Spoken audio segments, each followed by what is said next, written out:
So, hello everyone, Razia Mishku. This is my first webinar under the IIFFB on India International Film Festival of Boston. I'm so excited to have you all, my beautiful panelists today.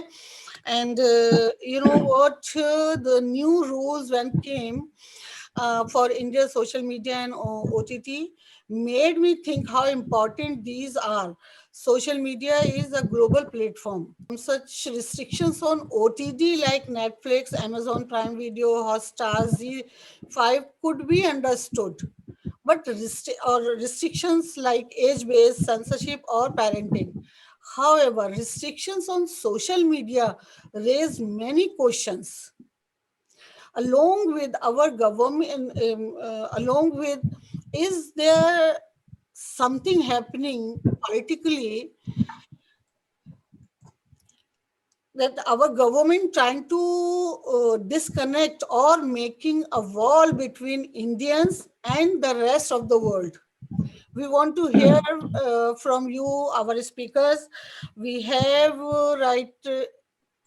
here today Mr. Brahmanan Singh Ji, who is an award-winning filmmaker, CEO of Mobius Films. Then we have Joy Sen Gupta. So Joy is an actor and former director of Born Free Cine Paradise Private Limited. Then we have Anushri Rotter. Anushri is a partner of in A&M Global Solicitor and Advocates and founder of RSPB. How can I pronounce this, Anushri? IPRAMNT Law. So from Mumbai. IPR Law. IPR Law. So this is, and she is joining us from Mumbai. So welcome all of you and our all guests. So, Brahmananji, I would like to start from you. What is your input on this? And you have 8 minutes. Timing is very crucial these days. So, yeah, please. So I have never understood one thing, that how are there laws to stifle whatever you want to express. Different countries have different laws, and sometimes they make sense, but most of the times they don't make sense, in the sense that if we are talking about a democracy, we also expect people to be mature, people to be grown up, people to use their right, and at the same time have a certain balance. And at the same time, we know that there is nothing called balance, in the sense that balance for you may not be balance for me. So the only balance that we are talking about is if one gets absolutely uncouth or obnoxious or something like that, whatever is. But other than that, how do you have restrictions? How do you have prohibitions? How do you have limits? How do you have censorship on something that I want to express? If I have a valid thought, if I have a valid art form in which I want to express, whether it's right or wrong is not for us to decide. It's for the viewer to decide. It's for the person who consumes information, news, entertainment to decide. Which is why the world over we have age segments, we have categories and things like that in terms of films. But when it comes to net, www, it's ridiculous to have censorship and prohibition, because everything is out there available. I mean, very simply said, when you have porn available, how do you censor? When you have programming from all over the world available, how do you censor one Indian content? And why should you censor an Indian content? The same Netflix worldwide would probably have everything, but here it needs, because it does not suit the management, and by management I mean the country. Yeah, because the narrative is not something that pleases them, so there will be cuts. I mean, the existing cinema censorship that we have here goes by the same laws, that no, it does not suit, take out this gari. I made a film which featured children, and I was given 36 cuts in the first thing. And then when we re-edited it and changed many things, there was again the the first cut in which there was some censored things given. We we let that be, and that passed the second censorship. So I don't understand how these things happen. Okay, those five people watching on that day will decide the fate of a creative piece of work. Okay, it has not entered my imagination that another set of five people on some other day will decide a different fate, and together those 15 people and 20 people will decide a certain fate. Now they have abolished even the tribunal, so now you have to go to high court. Now this is as far as the film is concerned. But when it came to Netflix, Amazon, any of these OTTs, how do you have censorship in this? What logic, what imagination makes you? And it all started with this Tandav thing, you know, where you cannot show that, and it hurts someone's sensibility. Now, to what extent can one be sensitive to? Well, you give a disclaimer, great disclaimer, it's a work of imagination, it's been created or whatever, the intention is not to hurt people. But then to what extent does it go? Where does it end? And everything boils down to the narrative that suits the management of the country, the people who rule the country. Okay, uh, so it's a very, very difficult terrain, and I would say ridiculous terrain to have censorship in the first place. And there have been so many, reforms, and the most sensible one, they appoint people like Shyam Benegal. Okay, and after 2 years work, 3 years work, when there is a cohesive form, they don't apply it. Okay, because it does not suit. Then why have the mature veteran work on it and give you the censorship uh, guidelines? So I feel that by and large censorship itself is ridiculous. I think censorship and distribution, both, we are increasingly moving towards where it's becoming redundant. Okay, where you can release any which way today, and there will be more ways, believe you me. I mean, wait for 4 years and 5 years and see where distribution goes. It's mind boggling.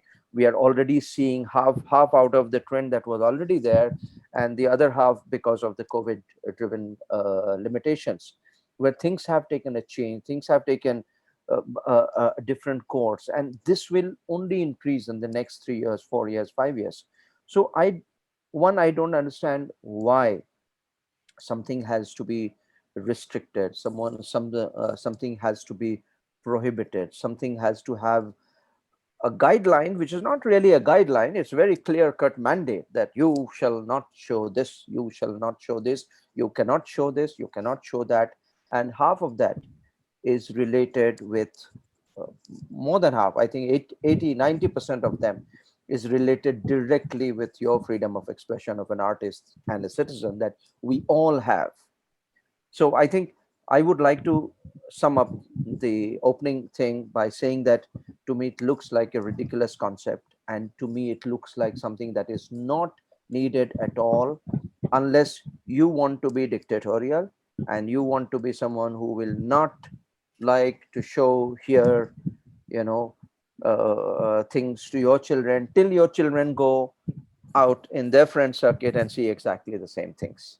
So exactly that element is being replicated with adults, with grown-ups, with no consideration whatsoever to their maturity, to their ability to take and consume and digest uh, content that is coming to them. And it includes, if we extend it beyond Netflix, Amazon, and the OTT platforms, if we go into the social media, which is what you started off with, then God save you, because anything can be gotten after, and you can't say anything that you feel like saying, because it can be construed against you.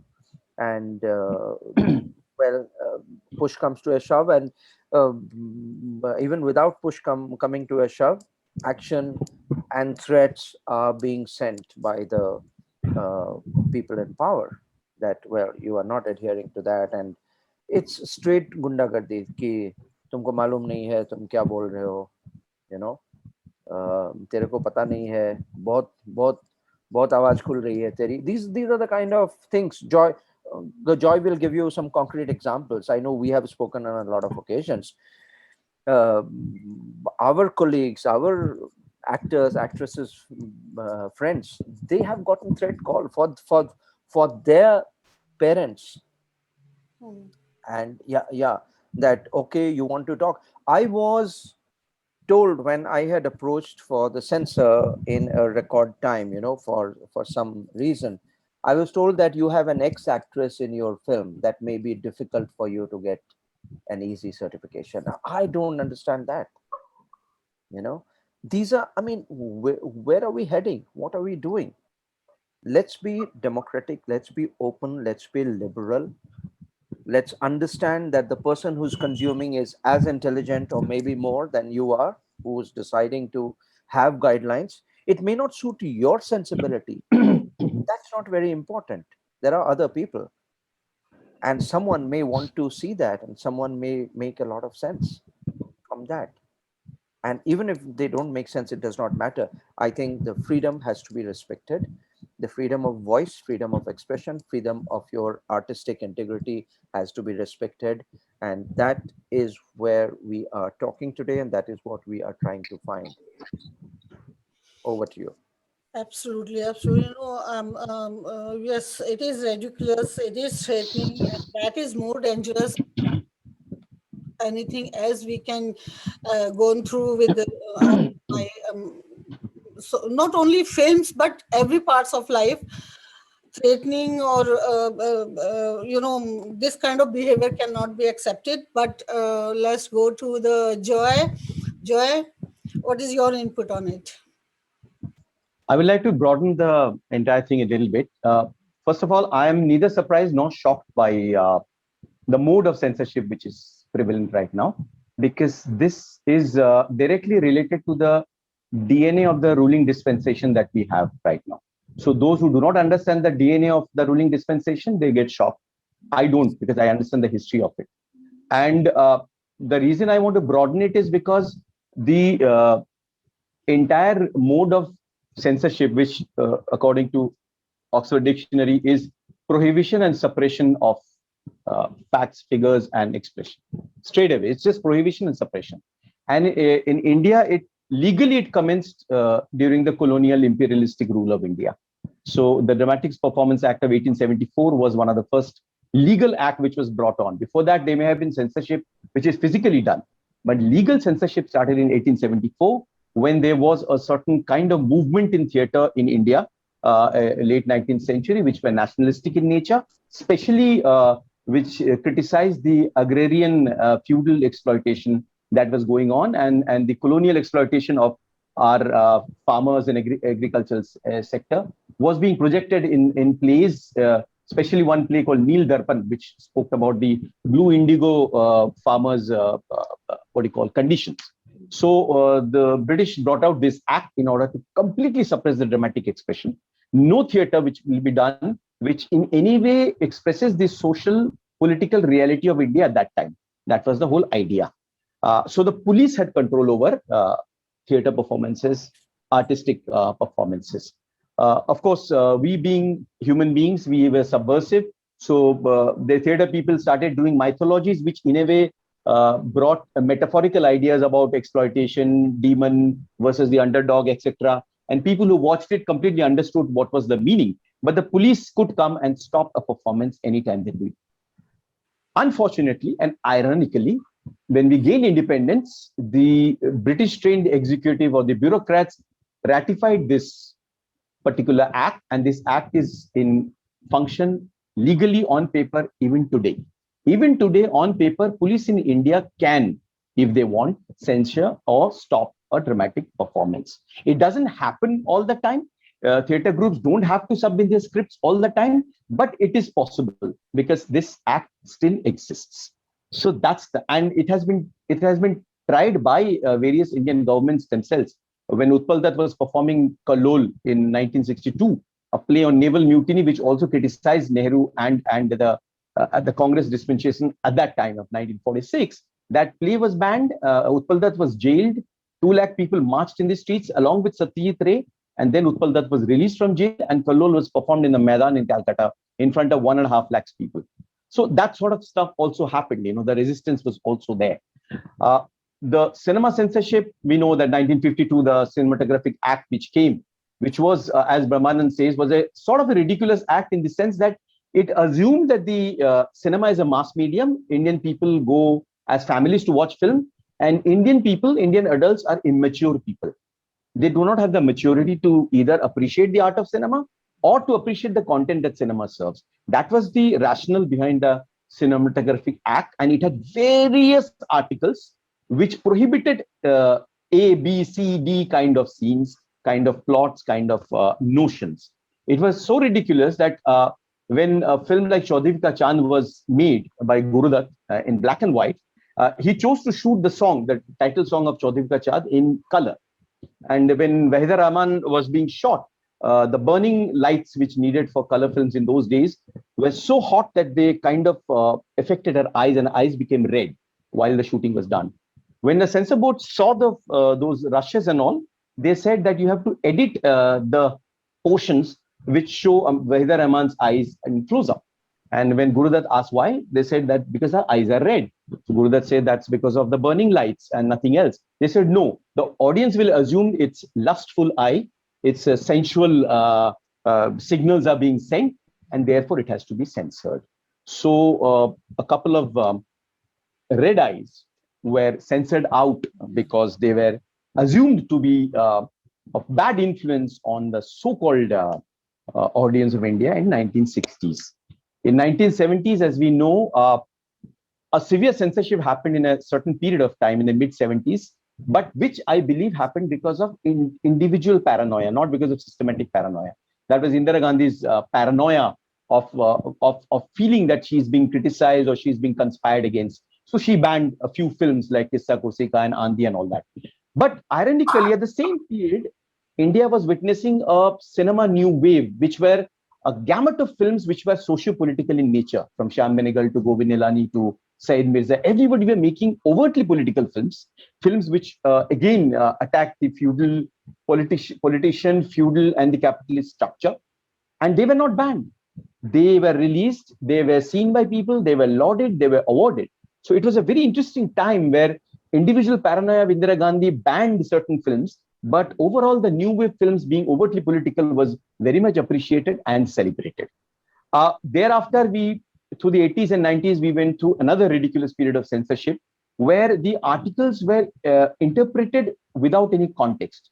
And the censor board was basically constituting of very few film people, but mostly people from other walks of life. So they didn't understand the art and aesthetics of cinema.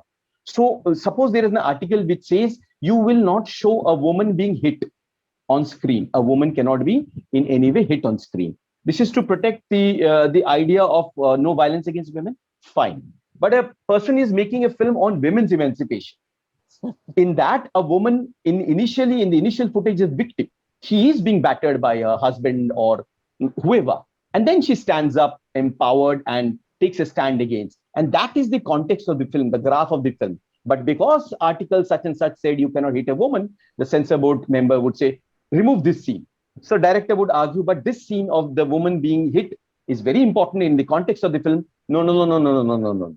Article such and such says you cannot hit a woman, so you cannot hit a woman. This is what is called cinema illiteracy. Apart from moral policing, apart from other stuff, this is cinema illiteracy, and that has been plaguing our censor board for a very long time.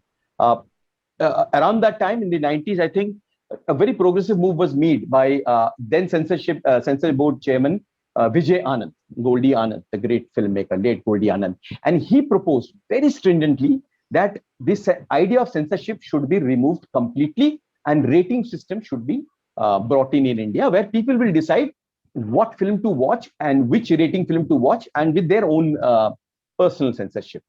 But before he could actually fructify the entire thing, he passed away, unfortunately. So that was that. Later on, Shyam Benegal had also tried putting some proposals, but that was never taken seriously. In mid 2000, around 2005-6, we had a very progressive period of censorship, where Sharmila Tagore became the censor board chairman. And she actually started introducing this idea of watching a film with the context of the theme and the plot, and not watching it puritanically through the articles of censor board. So again, around 2005, 6, 7, we had a very progressive set of movies came out, whether it was from Anurag Kashyap, whether it was from others, movies which adhered to the language of a particular class. Earlier, languages were being censored because they said, oh, this is obscene, oh, this language is crude or coarse, forgetting that every character comes from a particular milieu of society and speaks in a certain way. So this was a good flowering period of Bollywood, Bombay cinema, Hindi cinema, whatever you call it. Progressive, hard-hitting, radical films were coming out. But come 2014, that was supposed to end, because the ruling dispensation which was coming, its DNA comes from a particular so-called cultural outfit, which is actually a political outfit, which doesn't believe in any of the tenets of our constitution, because their agenda or their ideology is based on a revivalism of taking India or Indian society back to a mythical period, which they believe was there 2000 years ago, where India was so-called a pure society. The hierarchies of caste were very nice, and the religious diktat was very important, and the control that society had, the balance that society had was wonderful. And there was a whole mythical idea that they believe in. And it is that revivalist idea which drives this particular outfit, as we know as RSS. And it is their agenda which the ruling party obviously executes. But this time they were very smart. They knew that they could not execute these ideas without having absolute power. They cannot have a minority government. So they needed absolute power, and they needed lots of money to execute it. So for the first time, RSS allowed corporate funds to come in. Funds which will create a muscle, economic muscle for them to control the institutions, demolish the institutions which are there to protect the freedom of expression, which is there to protect the various tenets of constitution of liberty, equality, democracy, socialism, secularism, whatever you have it. And one of the first agendas which they applied was first to take over the media. And that process started in 2007. One by one, slowly by slowly, the media has to be taken over. Either they have to be bought, or they have to be coerced, or they have to be threatened, or the rest of them will join anyway, because you have to join the powerful. So that was the whole thing. So by 2013, I believe 99% of the media, mainstream media, had completely given into this particular ideology. So I knew that mainstream wise, we were gone. It was not going to be like the earlier time when anti-establishment plays, anti-establishment films, anti-establishment artists could be awarded, rewarded, lauded, and they could become hero. I knew that this is going to be a time when anti-establishment, whichever may be the establishment, it doesn't matter which party, but anti-establishment will not be awarded or rewarded, rather suppressed and this thing. But of course, I didn't believe that the entire media could be taken over, and this entire media would become a repository of fake and manipulated news and so-called alternative truth. That happened because they again hit another brainwave to create world's biggest IT cell. The world's biggest IT cell actually supplies news to the mainstream media. So the mainstream media news is actually picked up from the IT cell. That could be fake news, fake history, or divisionary news, which means if something is happening right now, which is important to the people of India, don't show that, create something else to divert yourself. So that was happening. So around 2016-17, when a lot of senior editors of news channels and newspapers were feeling suffocated, stifled, and unbearable, feeling unbearable in the situation, some resigned, some were thrown out, and they decided to move to the so-called web media and start their own portals. And that's when the alternative media came in. The political opposition in India lacked IT cell of that stature. They didn't have that kind of machinery to counter this propaganda. it totally moved over to the web space, where citizen journalists, senior journalists on their own first debunked the fake news, and they were also sending people on the ground to report the actual news. So this started creating a revolution. Ravish Kumar on NDTV would be watched by certain section of people, but if he put that same news on YouTube, Ravish Kumar's viewership increased by several millions. In other words, people were not watching NDTV as much as they were watching the NDTV news on YouTube. So the YouTube or the internet media became the vanguard of so-called free press. Now, of course, even in the free press or the free media, there would be some sort of overzealousness of creating a counter propaganda. But by and large, I would say 80-85% of the stuff which was happening was trying to present the actual news or the actual truth rather than the what we call the post-truth in your America in the Trump era that had happened. So anyway, so I knew that now they will be going for that also. Third thing that happened when cinema post 2014 went to stringent censorship of two kinds. The first kind was make sure that language is severely censored. Earlier in Hollywood movies, we could watch Hollywood movies in halls, adult Hollywood movies, with its actual language and actual characterization. But post 2014, even the Hollywood movies started getting severely censored. There would be beeps coming during dialogues. There will be jumps coming during scenes and all. And I was quite shocked because Oscar-nominated movies were getting severely censored. Of artistic value movies were getting censored and all this stuff.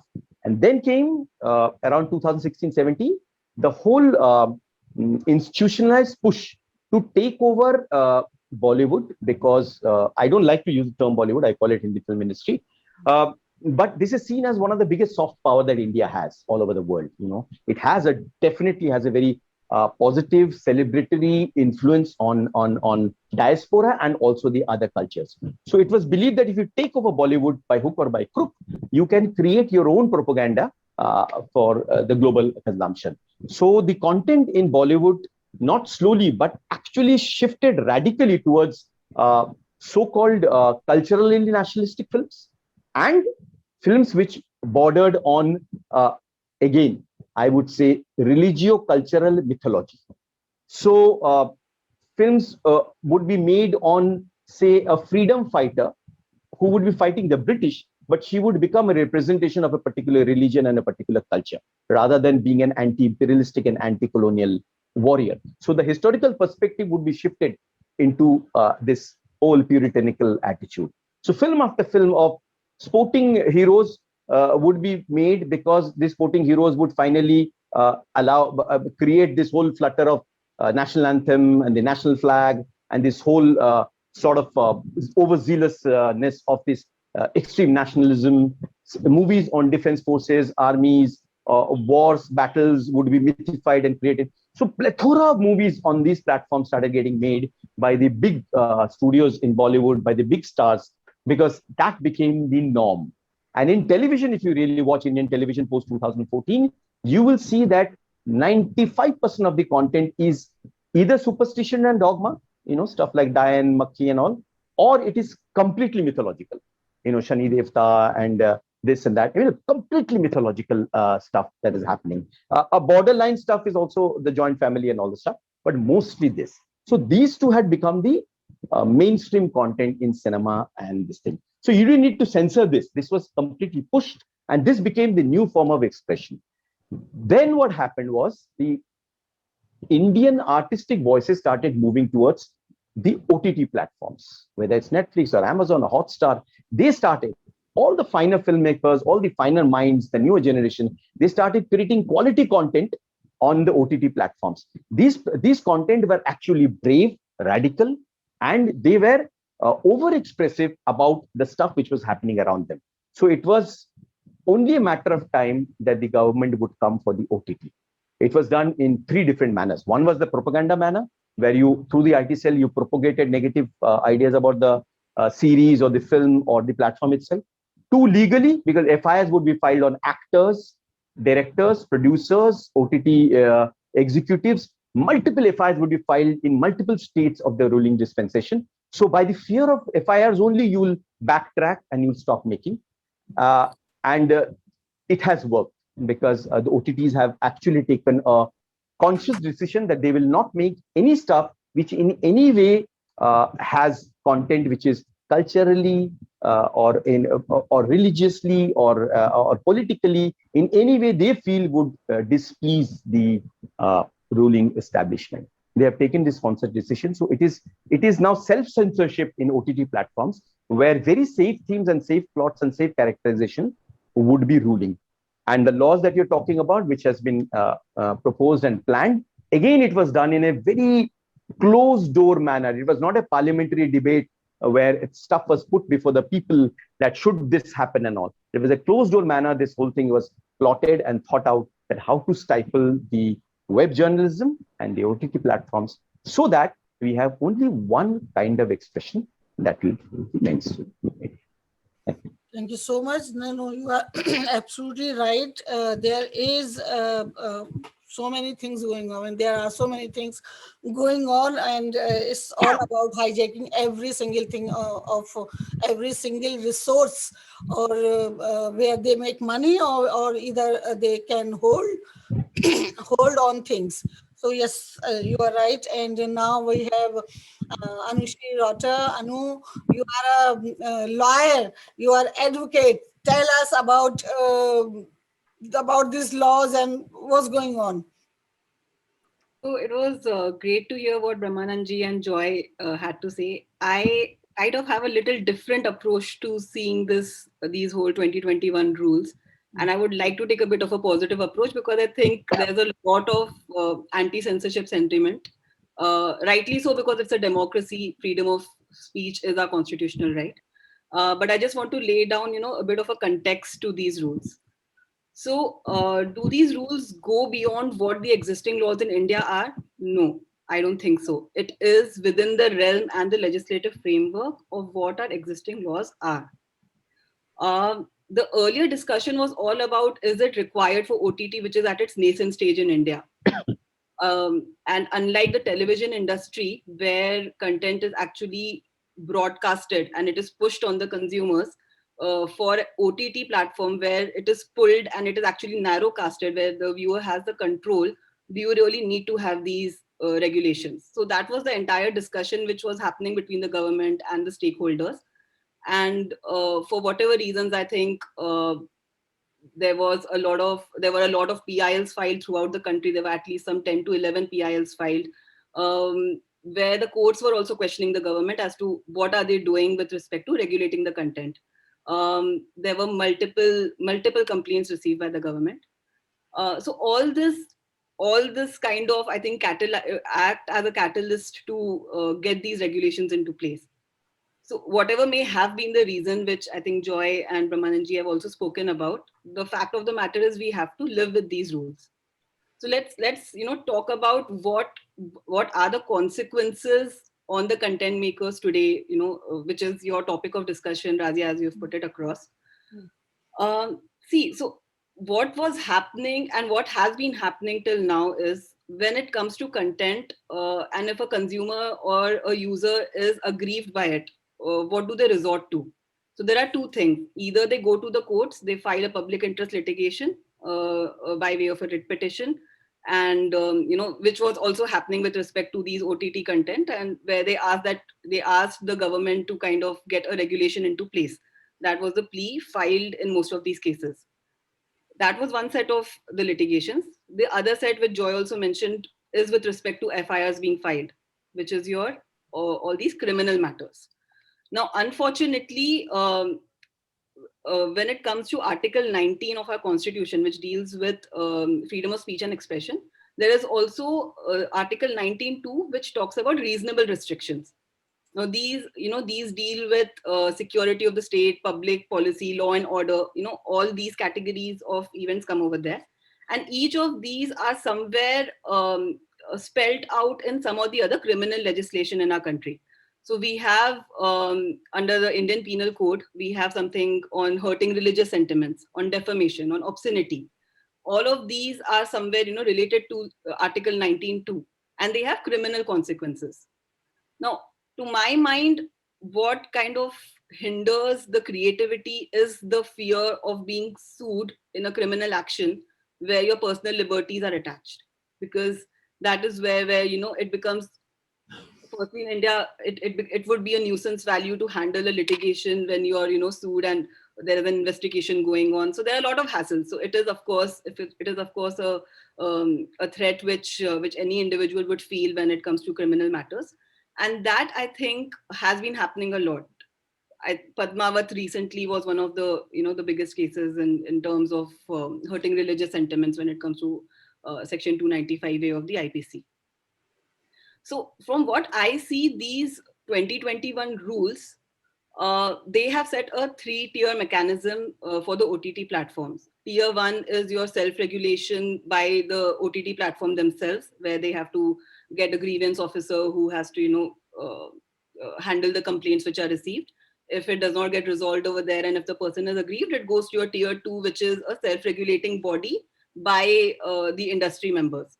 So that is the tier two, and which would involve a high court or a Supreme Court judge and other members of the industry. And then it goes to the tier three, which is your government oversight mechanism. So this layer has been now created by the government. What will have to be seen is, does it reduce these parallel proceedings which happen?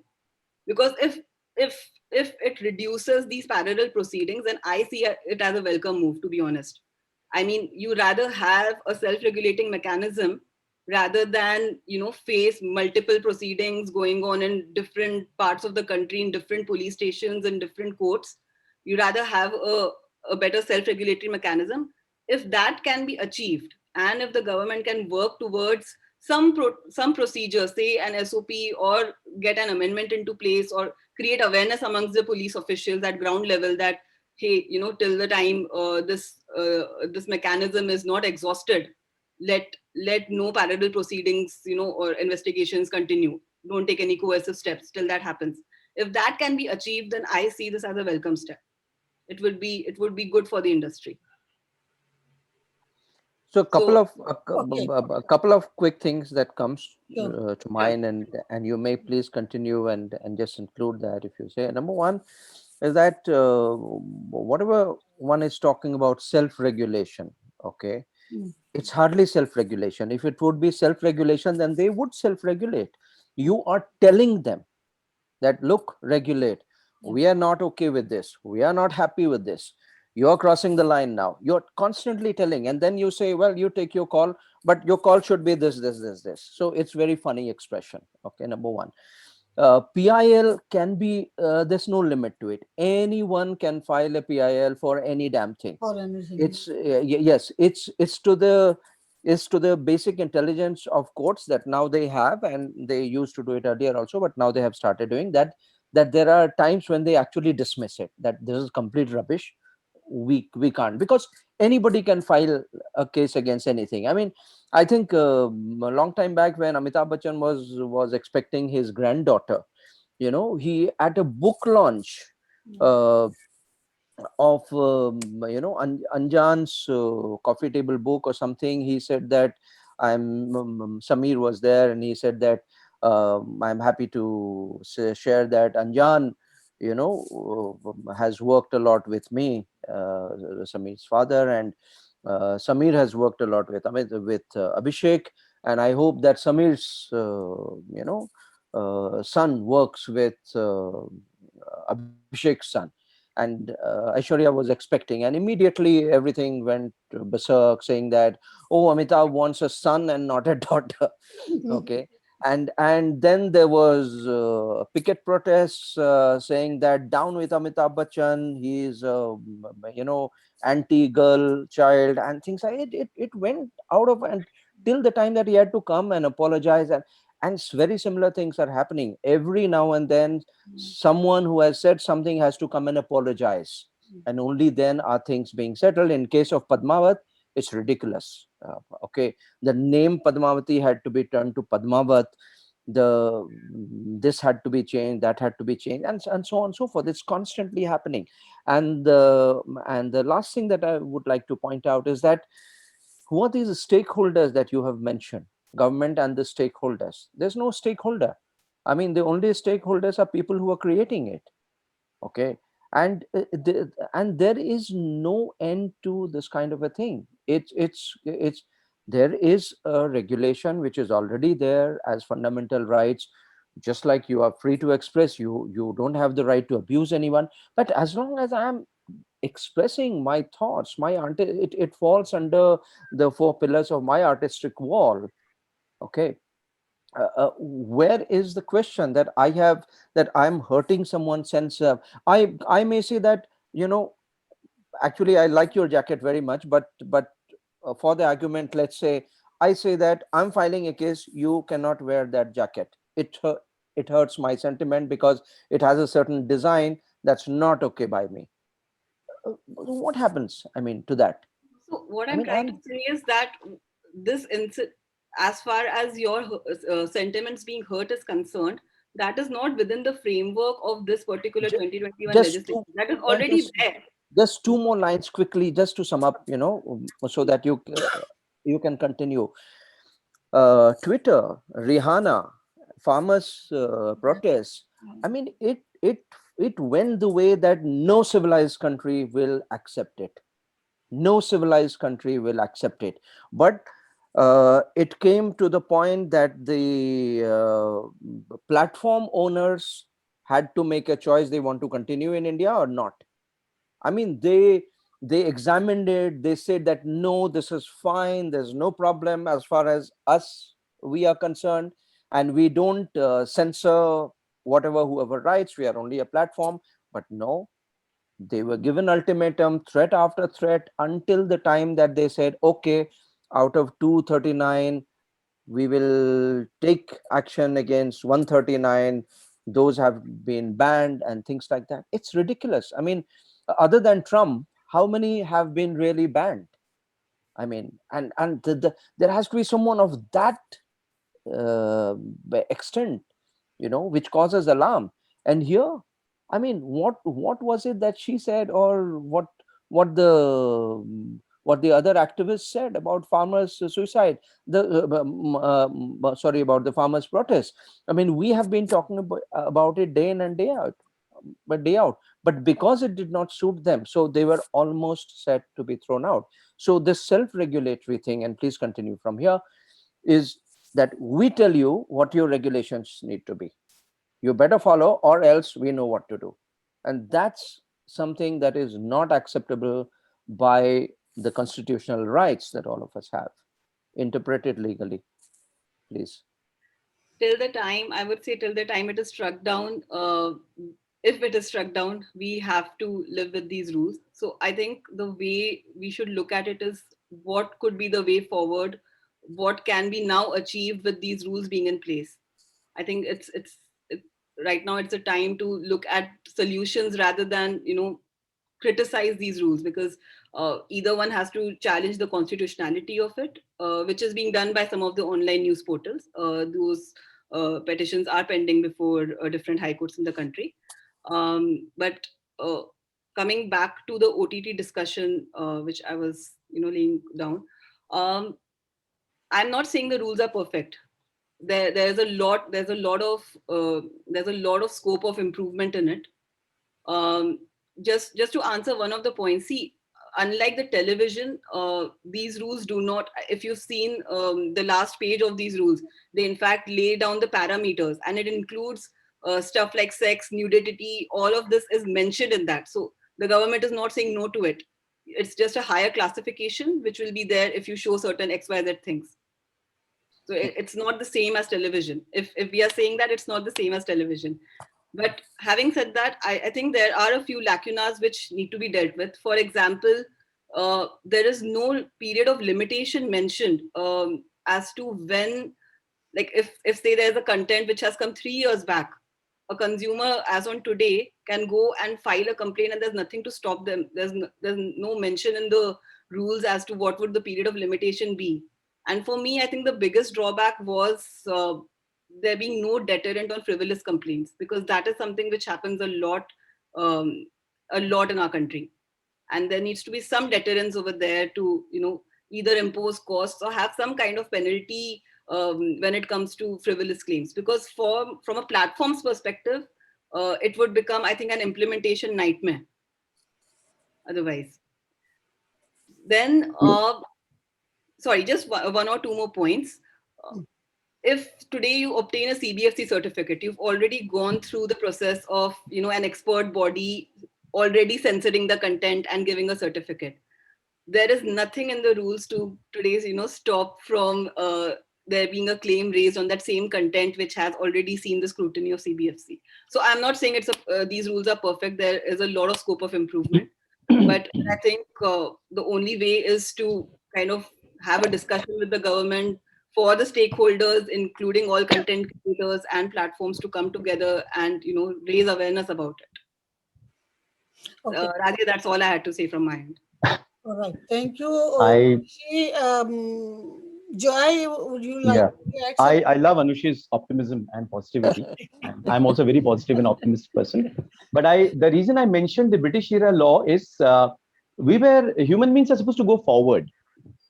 We're supposed to progress. We're supposed to become maturer and maturer, right?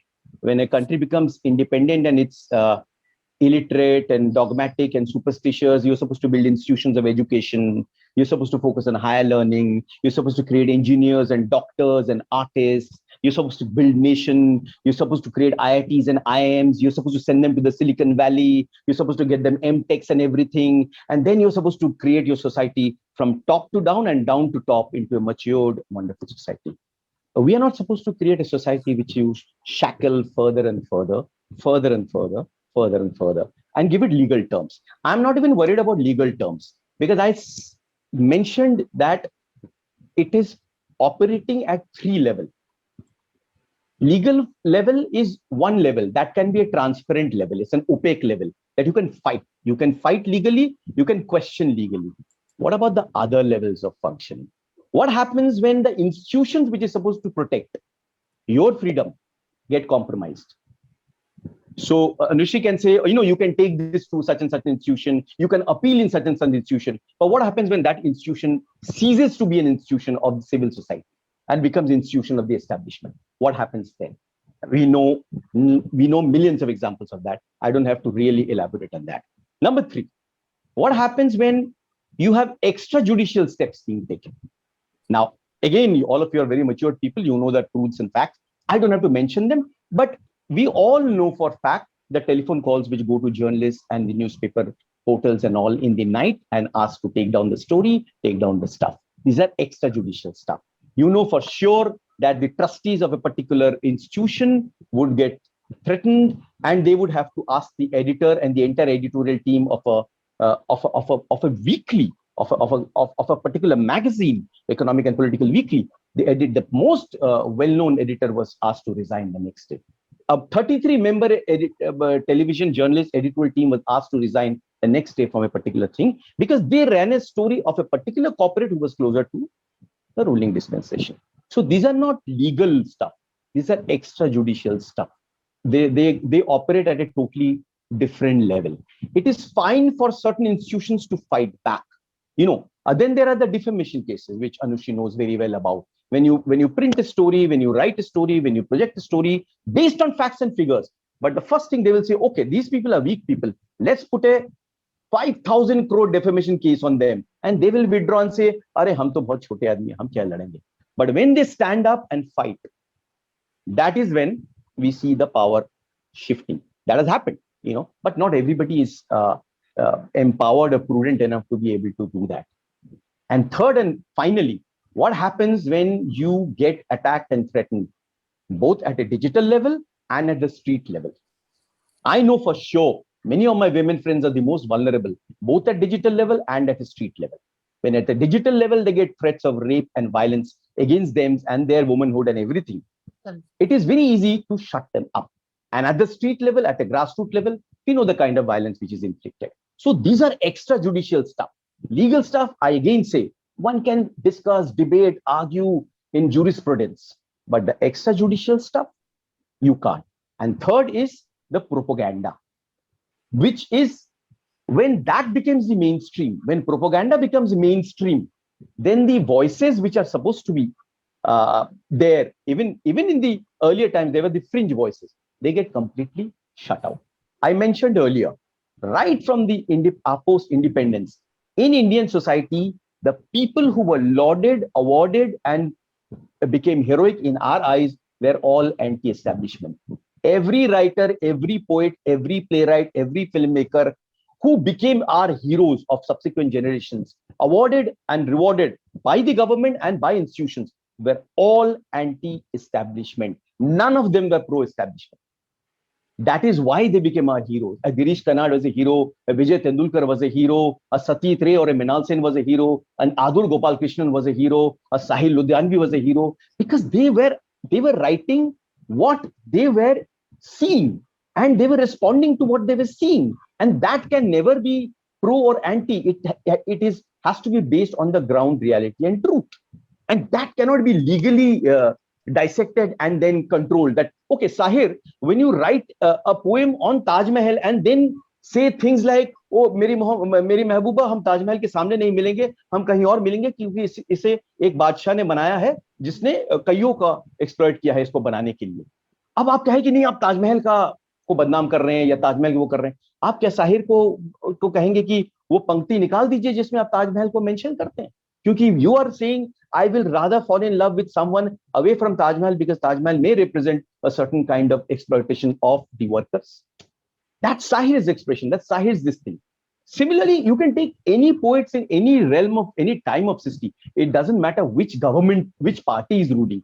Because I believe that the government of India is not a government of a particular party. It has to be government of India representing every citizen of India, whether it's Anushri Brahmanan, me, or the person who works in my building and society. Everybody. It has to represent everybody, not any party. If it represents every citizen of India, then it is actually representing the Constitution of India, which represents every citizen of India. And therefore, I want to ask Brahman and Anushri, can they remember a single film which has been made in India in last 50 years, which has actually deliberately, manipulatively tried to hurt religious sentiments, which was made in order to hurt religious sentiments? I cannot remember it. Whether it's a religious film like Jai Santoshima or a film which probably celebrates atheism, it was not a single film was made to hurt any sentiment, any religious or any demographic sentiment. Because people who work in the soft power sector, artists, poets, writers, they are the most sensitive people vis-a-vis human beings, human condition, and human life. They do not go on to deliberately hurt. You know who hurt? Propagandists hurt. Because propaganda is based on that, is based on narrow vision of truth and reality. That my truth is the biggest truth and your truth doesn't exist. That's a propaganda. And that is what hurts. Those who are actually expressing themselves in terms of the time and the society they live in, they don't want to hurt anything. They only want to shine the light on the reality. They want to show mirror to society. I'm a theater person. First dictum that I do theater for is to show mirror to my audience. That see your face. You see the reality there. Whether you change or not, that is up to you. But my job is to show you the mirror. Now you crack the mirror. You say, no, we will not allow you to show the mirror because this mirror is hurting the sentiment of the person whose face is getting reflected on it. All right. Fabulous. Fantastic. Why don't you just do propaganda art then? Let's just have propaganda art. Let's just have mythology. Let's not get into historical perspective or any other stuff. Yes, stuff. I would like to add Tandav's recent what happened on Tandav web series. So what would be your answer on it? Tandav and what he says right away. Yeah, so Radhia, like I even mentioned earlier, the problem is with respect to these sections like your hurting religious sentiments, which like our IPCs of 1860. It's at the time when the Britishers were there. Hurting religious sentiments came in 1920s. And the reason why it came at that point of time was because there was no provision. If I remember correctly, somebody had written something objectionable about Prophet Muhammad, and the Lahore High Court at that point of time had passed an order saying that because there is no such provision where you can actually, for somebody writing on hurting religious sentiments, there's no section which you can invoke, they could not pass an order against that person. So that is the reason why that section came into place.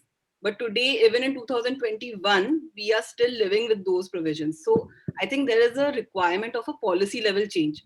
You need to do away with a lot of these archaic laws which have been there for I would say, centuries now in our country, right? So till that happens, these issues are going to keep cropping up. There will be propagandas. You cannot control this. I mean, as progressive as we may want to sound, but till the time these laws are not changed, there is no solution to this.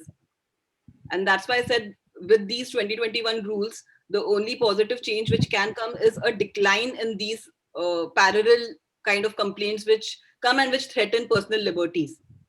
If that happens, then I see this as a positive change.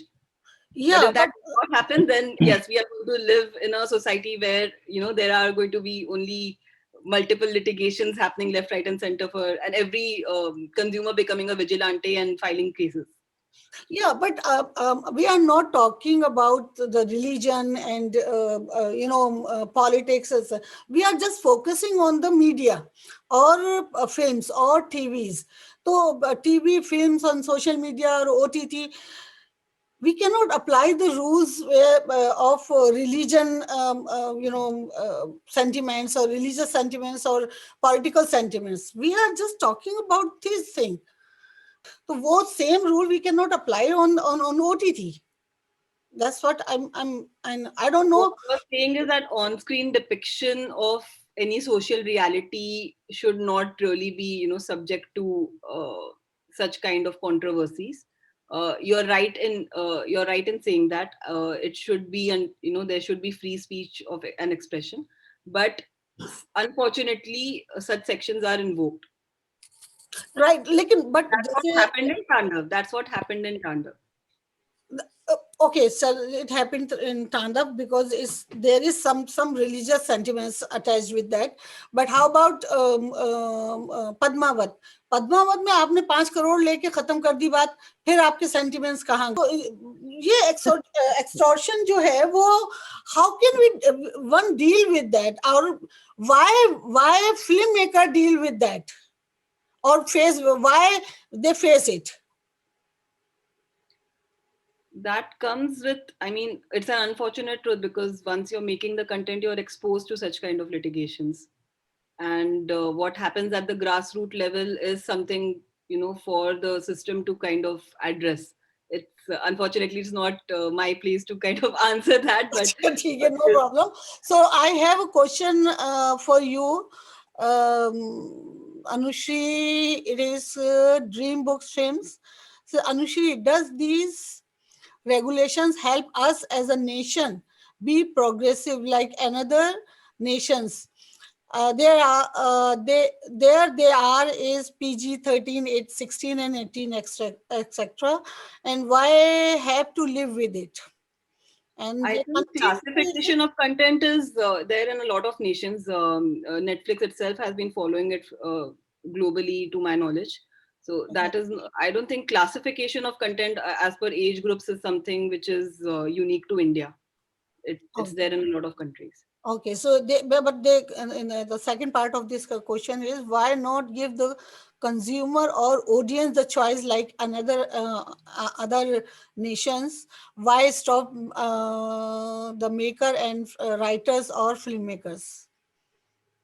So the rules are giving you a choice to file The complaints. choice, okay. All right, and one here is again for you. OTT is a global and digital. What are we showcasing the world? We are defining ourselves as non-progressive. Period. Side. What do you think to say? I think it's. I've already spoken on this, Razia. There's a need to grow awareness and have stakeholder level discussions with the policymakers. Uh, I mean, some rules may come across as regressive, but the idea is to look forward and see what is best possible. But how do you look forward is the question. I mean, when you have someone who is so dictatorial in terms of what the rule should be, and it's almost like a, a threat, that you do this or else you watch out. So how do you do it? Nothing is going to change if this is the approach that we have, or if there's the option that we have, that okay, till things happen, we have to live with it. There has to be a, a, a better solution.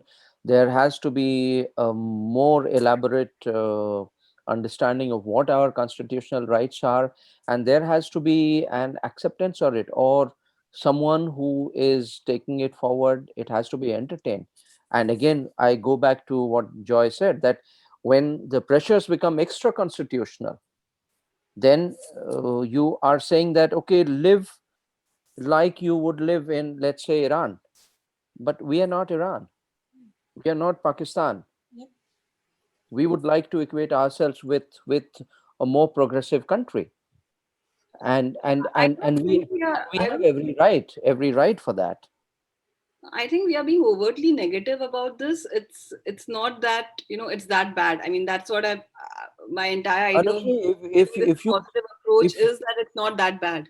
It's if if you continue to think like that, then it's very difficult. For maybe you're on the law side, so you feel that okay, whether it happens like this or that, we will just need to interpret the laws, and that's where the function ends.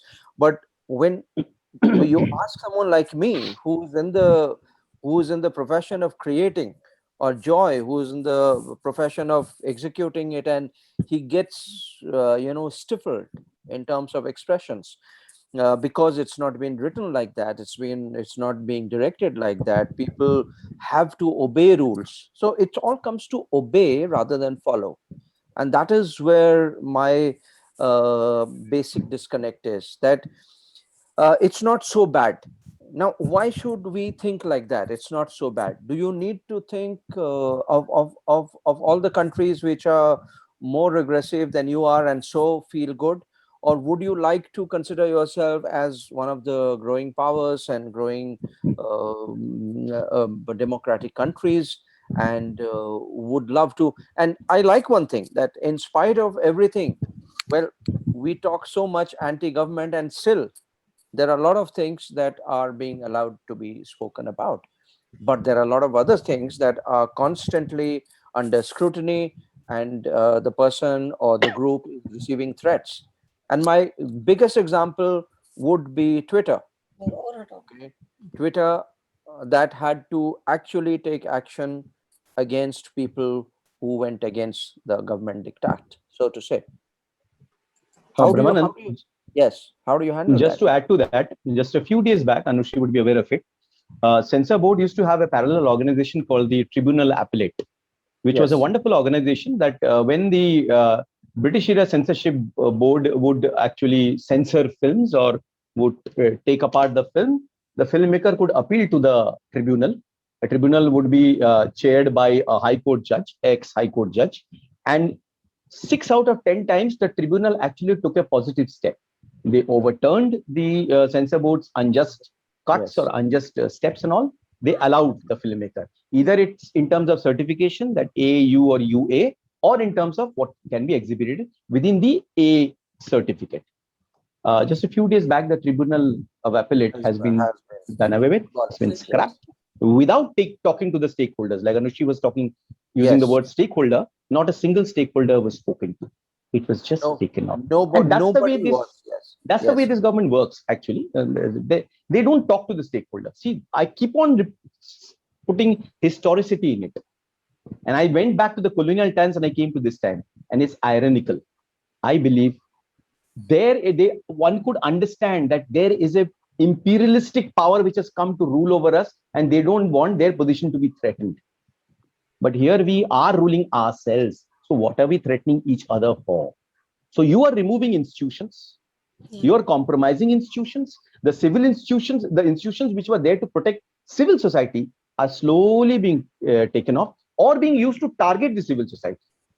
Then there is, as I keep repeating, there is legal and there is what we have. We are living outside India and we are, I mean, क्या कहेंगे कि किस तरह से हम लोग face करते हैं इन चीजों को कि ठीक है, पेरेंटिंग वाली बात सही है, यहाँ भी होता है, सेंसरशिप भी है यहाँ, ऐसा नहीं है कि सेंसरशिप नहीं है, सब कुछ है, लेकिन there is a limit for everything. They can not compromise on the quality और प्रेजेंटेशन और परफेक्शन और what they are talking about. I mean एक फिल्म बना रहे हैं वो, तो उन्हें मालूम है कि what they are going to present in that, तो वहां वो कॉम्प्रोमाइज नहीं करते हैं. और यहाँ जब हम फेस करते हैं चीजें कि क्यों ये इस तरह की चीजें आ रही हैं, बिकॉज अभी everything is going in the air. Even here right in in USA news में आ जाता है कि भाई ओटीटी पे इस तरह की लग रही है, रेगुलेशंस आ रही हैं, रूल्स आ रहे हैं, गाइडलाइंस. व्हाई? तो हमारे पास खुद जवाब नहीं होता है देने के लिए. व्हाई? हम अगर कुछ कहेंगे तो अपने ही मुल्क के बारे में या अपनी ही हुकूमत के बारे में बात करेंगे. तो हमारे लिए तो even I'm not a filmmaker, but still I love films. I am doing things related films. तो मैं ये सोचती हूँ कि अगर इस तरह से मैं फील कर रही हूँ, तो जो लोग एक्चुअली फिल्म बना रहे हैं वो लोग क्या फील होगी उनकी, या किस तरह से वो इसको मैनेज कर पाएंगे. कि यार मनी के बाद आपके सेंटिमेंट्स खत्म हो जाते हैं. आपने स्कूलों कॉलेजेस में डंडे चढ़वा दिए हैं, जो तो सो मच. अभी हम जेएनयू में जो कुछ हुआ, we can not make a film on it, do we? आप में से तीनों में से कोई भी बताना चाहे, अगर कोई जवाब देना चाहे. Actually, नहीं. So I would add to that question. Yes, अगर JNU या जामिया में जो भी हुआ है उसके फॉर्म में अगर अगेंस्ट में उसके बनाया जाता है फिल्म, तो फिल्म को बहुत ही सपोर्ट मिलेगा, सब कुछ वेलकम आर्म्स मिलेगा. मगर अगर किसी के दिमाग में ये है कि no, that was not right what happened, and someone chooses to make the film, will that film ever be, people will spend crores, 10 crores, 20 crores, 30 crores, whatever. It may have a big star, may not have a big star, whatever, but anywhere between 10 crores to 40 crores, 50 crores can be spent in making a film. But will that film ever get a green light anywhere? In fact, during the making, if 5 people continue to survive, I will be very, very happy to see that, because that's how the functioning has been going on. And one big difference that I would like to point out here is that, Anushri, and I know that you have sympathies on the other side also. It's not that you are supporting or deriding the laws or something like that. You see practical problems, but you seem comfortable and we don't seem comfortable. You seem comfortable because you are interpreter of law. You things don't allow you to go beyond being an interpreter of law, right or wrong. You would support, if we hire you, you would fight for us. If the opposition hires you, you would fight for the opposition, and so on and so forth. But what I'm saying is that you are an interpreter of law, regulations, rules. We are interpreter of life. We are creators. It's pain for us when we can't express, or when we are told how to express, and the censorship, not just legal, like Joy pointed out again and again, extra constitutional, extra legal. There are mafias, and everything resembles a mafia. The legal way also resembles a mafia, because someone there is picking up a phone and threatening someone or the other. It's happening day and night.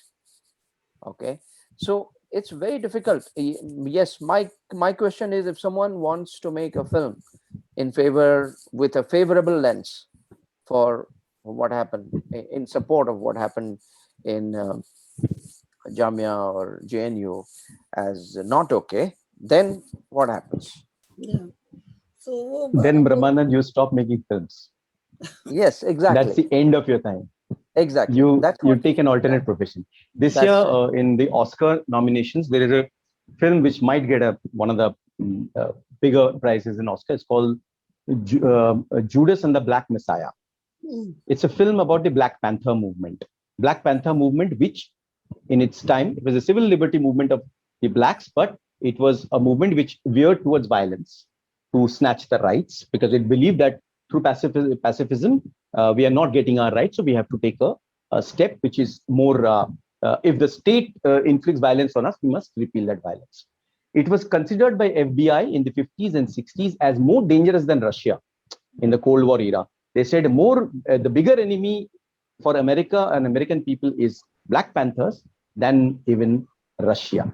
So it was the ultimate anti-national, ultimate traitor, ultimate terrorist threat group there, that was there. And it was a civil liberty group. It fought for the rights of the blacks. The film has been made, Judas and the Black Messiah, and it explicitly shows you the time, it shows you FBI's manipulation, it shows you the movement, it shows you the ideology of the movement, right, wrong, whether you agree, disagree, but it puts in front of you, to your better judgment, to your analytical power, to your intellectual prowess. Intellectual prowess. And it might get the Oscar this year. So even in a country like America, which I personally consider largely, socially and otherwise culturally, largely conservative country. It may be, but it's progressive in its application of the Constitution. It's progressive in its application of freedom of expression, but religious or culturally, I consider it a more conservative than many European nations. Yet in such a country, you can make a film which could be about a head of a civil liberty movement against the government, which could be about a character who exposed the FBI or the CIA or the Pentagon or the White House, taking names, showing figures, everything. In our country, forget taking names, showing figures and everything. It is even dangerous to even create now a notion that the establishment in any way can be in opposition to the civil society. So you can't make a film on civil society anymore. You have to make a film or a project which is only pro. For civil society, you can't. Because whenever you want to make anything for civil society, you will have to show the civil society's reaction, response, suppression and oppression. That is only very natural. So like extending that, for example, compared to US, European countries are much more progressive in that sense. Italy has just abolished all censorships. All censorship, yeah. Yes, Italy has completely. Now, that may be difficult to follow, but yes, still, given the conditions, US is so liberal in comparison to us. I mean, a year and a half or 2 years back, I'm forgetting the name of the film, Joy might remember, there was a film which lambasted Trump in Trump's era. Oh, yeah. It was about the fashion world or something like that. I forget the name of the film, but it lambasted Trump left, right and center, and well, it saw the light of the day. There was no problem. Here, the saddest part that I feel is that there is no intellectual activity to argue with the artist and win an argument. There are orders. There's a thunder. Rumi has a quote.